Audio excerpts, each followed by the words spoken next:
Eh bien bonjour à tous et bienvenue dans Ketal continue de faire des vidéos. Et oui, on va essayer de reprendre un Drit un petit peu plus sérieux.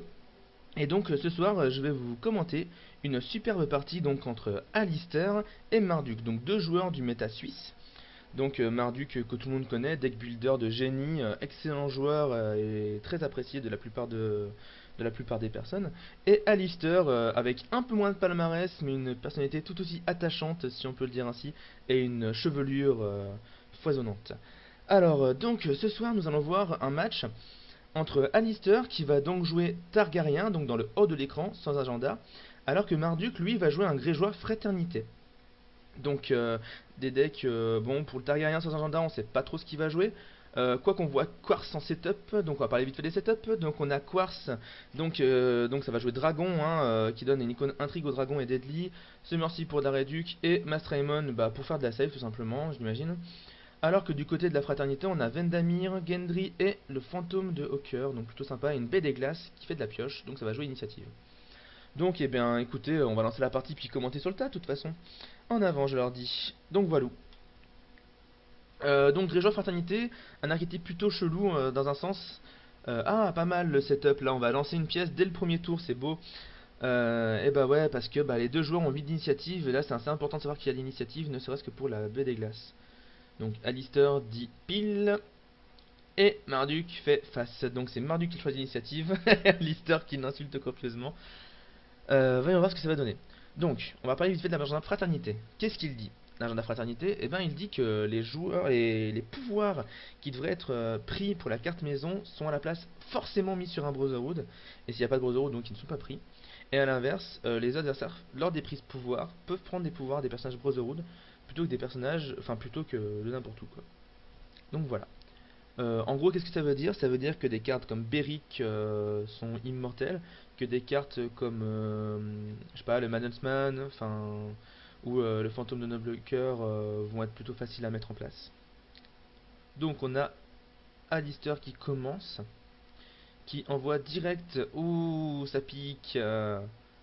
On a un danse avec les dragons qui est annulé au Sisic, donc Alistair qui n'ira pas chercher ses dragons aussi vite qu'il ne le pensait.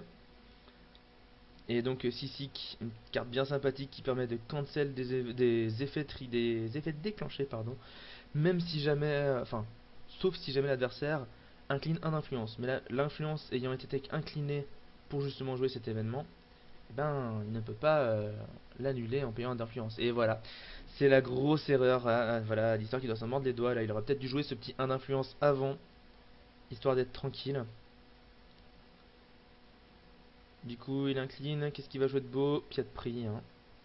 Personnage très sympathique, Pied de prix, qui permet tout simplement de, à la place de faire la claim normale des défis où il attaquait seul, et ben de choisir et de tuer un personnage de l'adversaire. C'est très très fort. C'est de la claim militaire ciblée ou du kill en intrigue.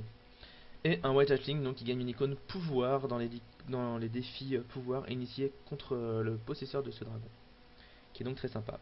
Et voilà, comme on le disait, ah là là, Beric doublonné T1. Narnu qui fait un plutôt turbo départ quand même, hein. Donc pour la petite histoire, il n'avait pas de deck à eux, donc j'ai prêté à Marduk un deck Fraternité de mon cru, alors que Alistair joue avec le dernier deck Dragon Made in Chaperon, Seal of Quality, TM, tout ça. Donc là pour l'instant Marduk qui fait un départ très intéressant avec le deck Grégeois là, il a Beric T1, il a la Vendamir, il a Gendry Fantôme, enfin il a une table très forte et en plus de ça bah, il est tranquille pour poser ses pouvoirs, ça va être sur Beric quoi. Il a joué la Furie de T1, donc il va sûrement jouer des Toubi. En effet. Et là, il lui reste 3 d'or, donc il hésite sûrement. Pourtant, pour 3 d'or, il y a plein de choses sympas à faire dans le deck, mais là, il doit. Ah bah voilà, The Manhuntman, comme ça c'est fait. Le veneur dingue, si je me souviens bien. C'est la fête. Donc ouais, là, il est bien, Marduk, il est bien. Là, il va passer sous des défis, il a de quoi défendre les défis de son adversaire. Quoi. Parce que là, Pied de Prix vont tout seul en intrigue, il vient pas, quoi. C'est ça l'avantage. Lister qui commence déjà à sentir la débandade. Ouais, là le Dance with Dragon annulé au Sisic, ça pique, hein. Il a peut-être dû jouer son influx avant, après il pouvait peut-être pas forcément s'en douter, mais Là, il a l'air un peu paniqué. Il va commencer par un petit défi pouvoir. Ah, bim, Dragon Attack. Ah, même pas, c'est même pas un défi. Je dis n'importe quoi, c'est même pas un défi. De plus pouvoir, ça n'aurait pas été possible. Il peut que défendre les pouvoirs. Mais là, voilà, la Dragon Attack qui est faite contre le fantôme de Noble Cœur. Déjà, c'est fait. C'est toujours un personnage de moins à gérer. Même si sur Vendamir, ça aurait pu être plus sympa, peut-être. Je sais pas. Ou sur Gendry. Le Vendamir étant un des moteurs du deck, ouais, ça aurait pu être bien, même si là il sert juste à se sauver lui-même et empêcher les claims militaires. On a pas de pique qui vient seul en intrigue. Et du coup, on a sûrement le Madosman plus Vendamir qui vont sauver, je pense. Voilà, oh non, Beric carrément avec le Madosman. Je sais pas pourquoi, il doit avoir peur d'un truc qui redresse. Je sais pas pourquoi précisément est-ce qu'il le sort comme ça. Parce que garder Vendamir pour l'intrigue, bah ça passe pas l'intrigue contre Maître Aemon quoi donc. Voyons voir ce que Marduk va faire. Il va sûrement commencer. Ah bah oui, enfin ouais. Du coup là on peut faire un défi pouvoir avec Beric. Ouais, je suis quand même bizarre de ce choix. Donc l'Inde tranquille, furtivé par Marduk, qui va donc sûrement être sans ob, voilà c'est fait. Ah, Alistair qui random discard Ygritte. Oh, comme il doit être d'une tristesse infinie.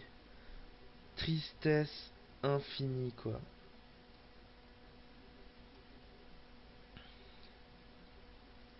Je me permets de dire un petit mot pour Alistair. Ah, Ygritte, c'est tellement la solution contre Beric. Parce qu'il a aucune solution pour le gérer. Il a pas Veine d'Amirantable, il a pas la Nice, il a peut-être un Toubi en main. Mais s'il le fait en phase de recrutement lors du prochain tour, bah, il peut pas faire de trucs, quoi. Ah là là, et en plus Alistair qui se paye. Oh là là là là là là. Marduk qui se paye même le luxe de discard pied de prix avec la Fury of the Kraken. Oh, c'est super crade. C'est super crade. Je vous avoue pourtant, dans ma tête, le deck de Chaperon était meilleur que le mien. Donc j'avais donné le deck de Chaperon à Alistair. Mais ouais, là, c'est un peu triste ce qui se passe. C'est un peu triste. Alors voyons voir comment Alistair va-t-il tenter de sortir de ce cambouis, sachant que les resets ça marche pas contre Beric, et que le Beric en question a justement déjà 5 pouvoirs quoi. Oh là là là là. Là, ça me paraît très compliqué. Très très compliqué. Il a intérêt à vite sortir sa dragon et à vite sortir sa gestion parce que bah je sais même pas s'il en a en fait. Il doit pas avoir de Milk of Poppy. Ah si, cette version doit avoir des Milk of Poppy en théorie et j'ai rien du tout pour les gérer dans ce deck grégeois. Donc c'est encore jouable, mais ça Marduk ne le sait pas. Mais s'il prend son Milk of Poppy sur Beric, ça peut faire très mal. Après, à voir si Alistar va les piocher, sachant que pour l'instant il a 0 moteur de pioche en table, alors que Marduk a au moins un des siens. J'avoue que ça risque d'être compliqué cette histoire.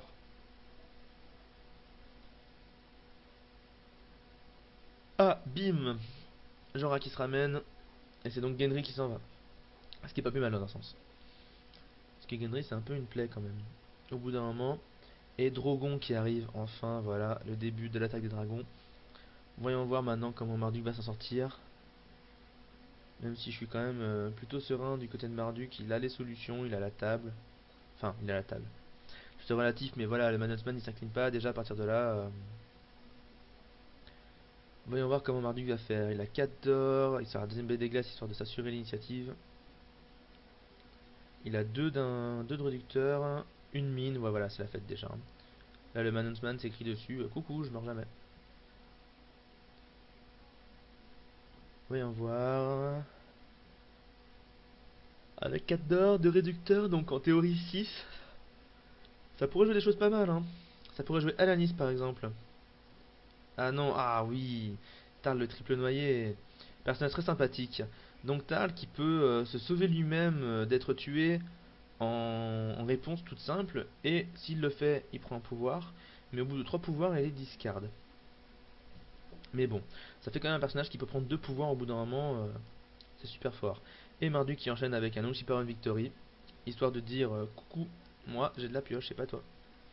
Donc voilà, là Marduk, ouais, il est bien en place. Il a 15 000 saves sur la table. Il a pas mal de patates en intrigue, donc il est plutôt safe de ce côté-là. Donc ça a l'air d'être...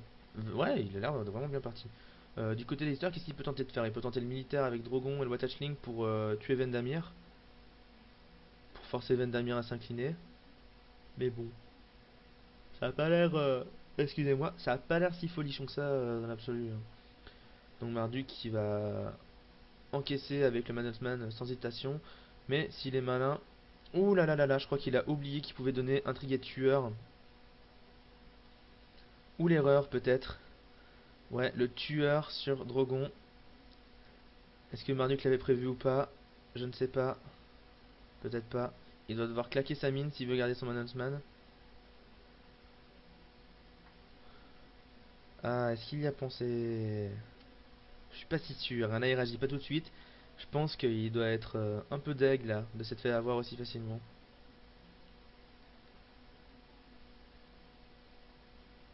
Donc ouais, les deux claims qui vont partir sur Vendamir et sur Tarl.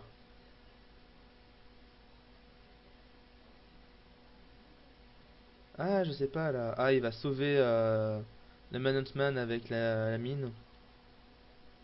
Normal. Et maintenant, c'est donc Vendamir qui va partir avec la capa de Drogon. Et donc, Marduk qui ne devait pas avoir de Toubi en main, tristement. Ouais, là, je pense que Marduk a complètement oublié le tueur, hein. Claquer une mine sur le Manusman à cause de ça, c'est triste un peu quand même. Il aurait mieux valu claquer la mine sur Drogon, enfin sur la capa de Drogon.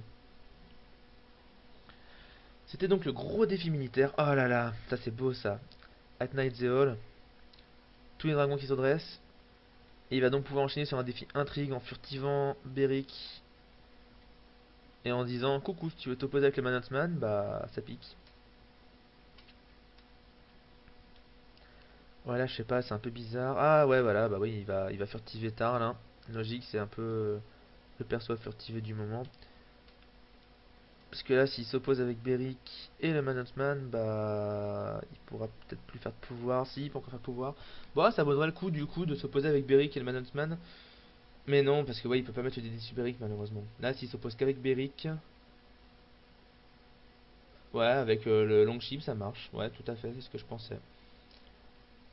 Il va gagner son renom, il va piocher une carte. Ça me paraît pas trop mal.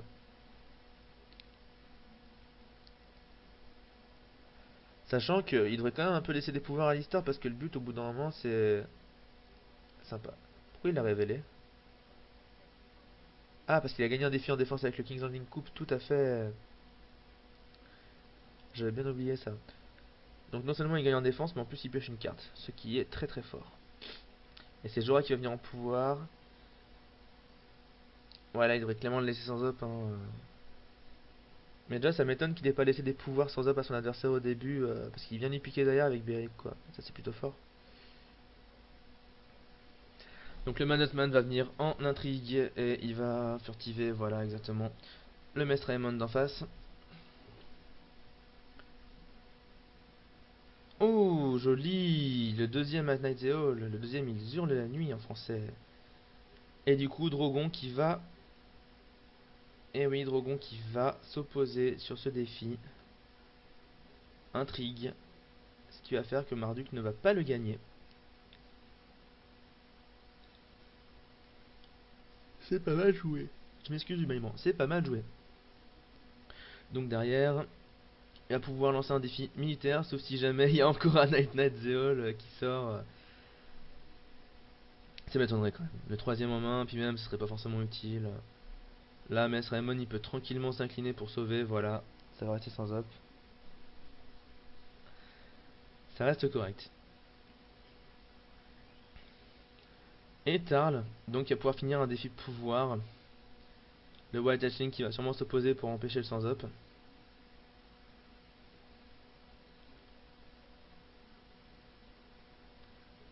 Voyons voir, ça fait 6, 7 avec la prise.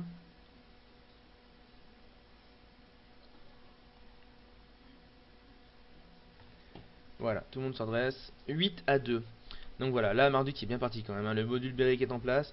Mais par contre, à son désavantage, il y a Alistair qui est en train de reprendre de la table.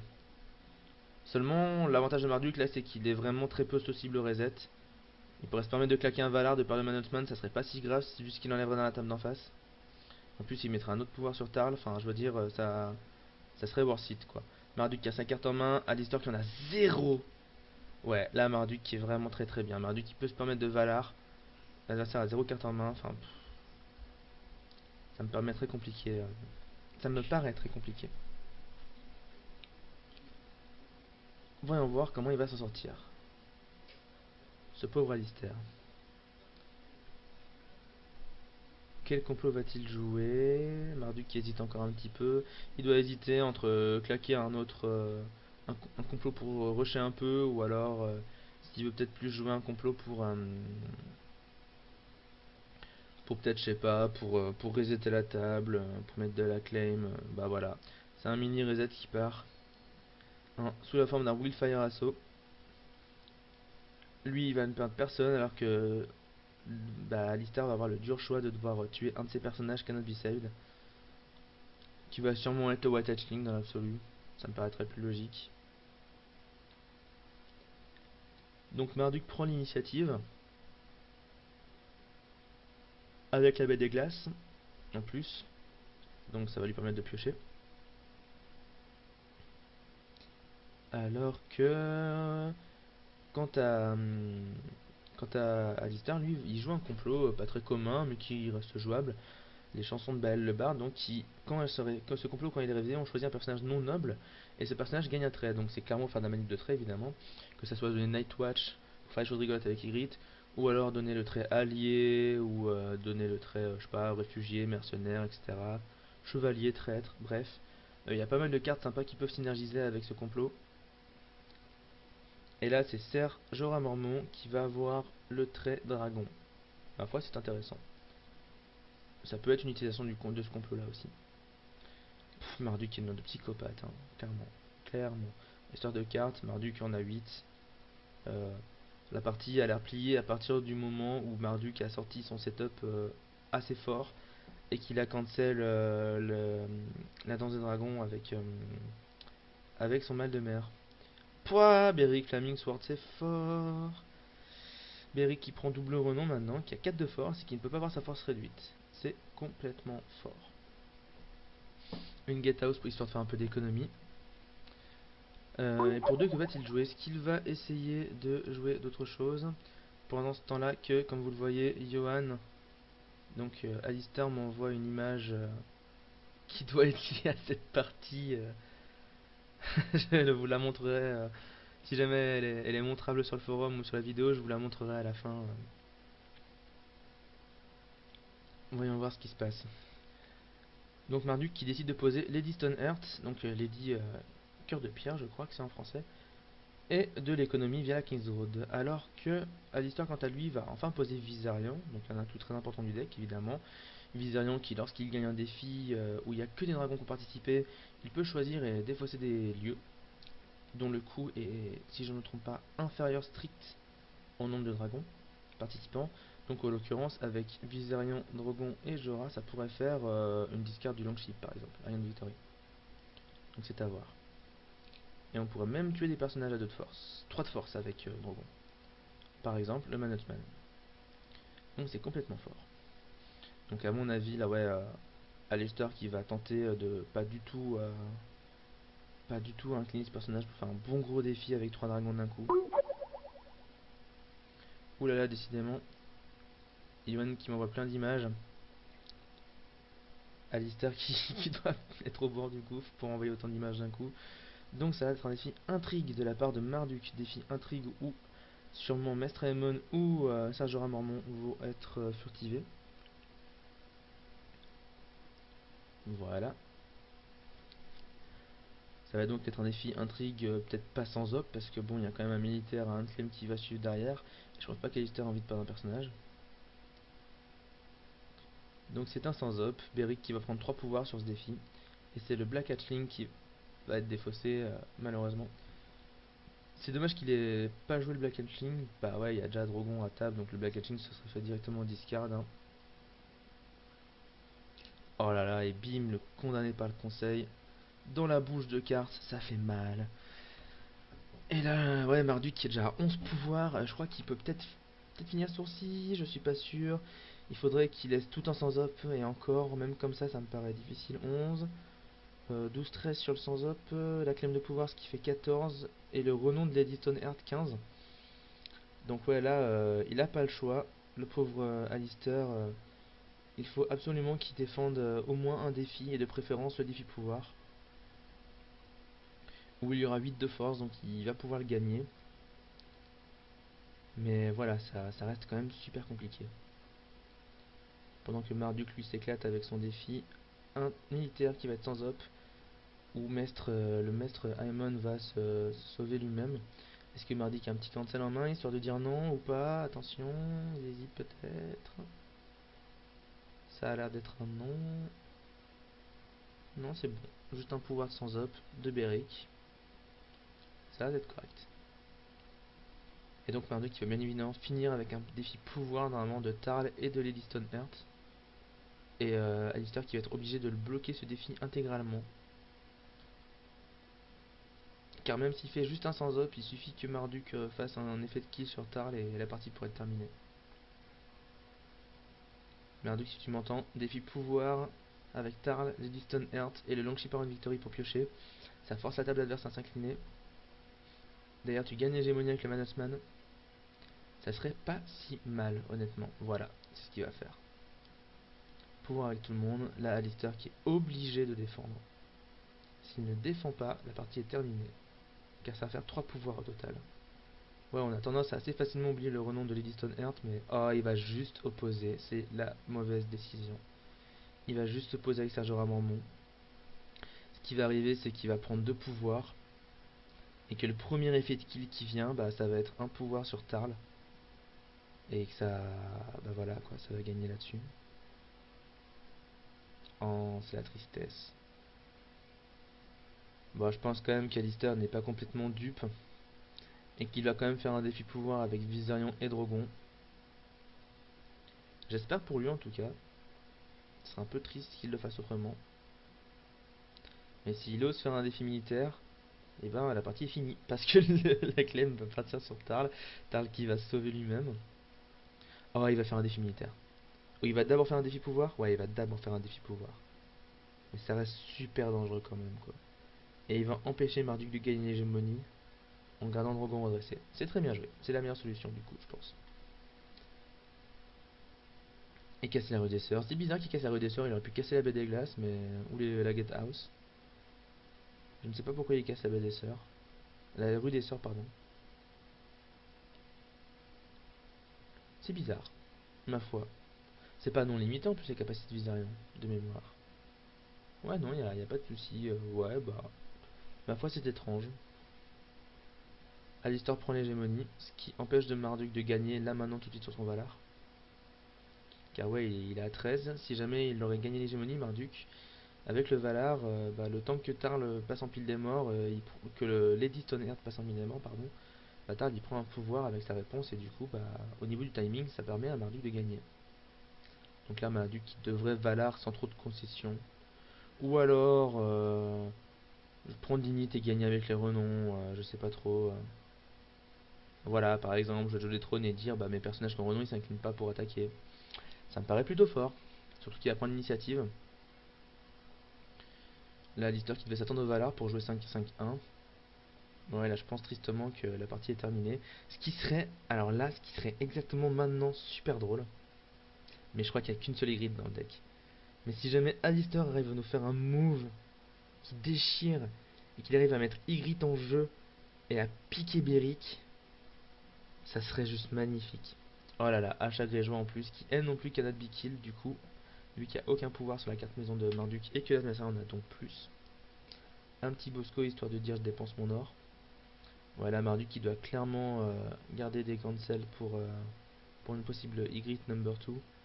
C'est bien dommage qu'elle soit partie à l'intrigue la Ygritte, hein. C'est bien dommage. Ça m'aurait bien fait rire que Marduk perde la partie parce que là, Alistair aurait joué Ygritte et, et qu'il aurait pris 11 pouvoirs, quoi. Et voilà, fin du défi, fin de la phase de recrutement de notre cher Alistair, Marduk qui vient avec toute sa table en intrigue. Et ça va pas suffire malheureusement, là il y a juste 3 renoms sur la table. Ouh joli, la petite dragon attaque sur les Stone Hearts. Mais normalement ça ne suffit pas, il a quand même 12, avec les 2 renoms et le double renom ça fait quand même 13. Juste avec le renom il gagne sans compter le sans ob, donc je pense que la partie là maintenant est terminée. Pour la fin ils vont quand même furtiver. C'est opposé, mais bon voilà. Achat prend un renom, Beric prend 2 renoms. Et c'est la partie qui est terminée. Et bien voilà, on peut dire un gros GG à Marduk, qui aura eu une sortie de deck plutôt monstrueuse quand même. Alistair, quant à lui, qui aura peut-être fait une petite erreur au début sur le fait de sortir le fief Targaryen après. Donc voilà, et bien écoutez, merci à tous d'avoir regardé cette vidéo, j'espère que vous aura plu. Donc ouais, petit manque d'organisation je dois vous l'avouer, mais bon c'est un peu pris sur le tas, 1h du matin, donc c'est plutôt dans la bonne ambiance on va dire. Enfin voilà, et bien écoutez, à bientôt pour une prochaine vidéo, et je vous souhaite une bonne soirée sur ce, et bien merci beaucoup, au revoir à tous.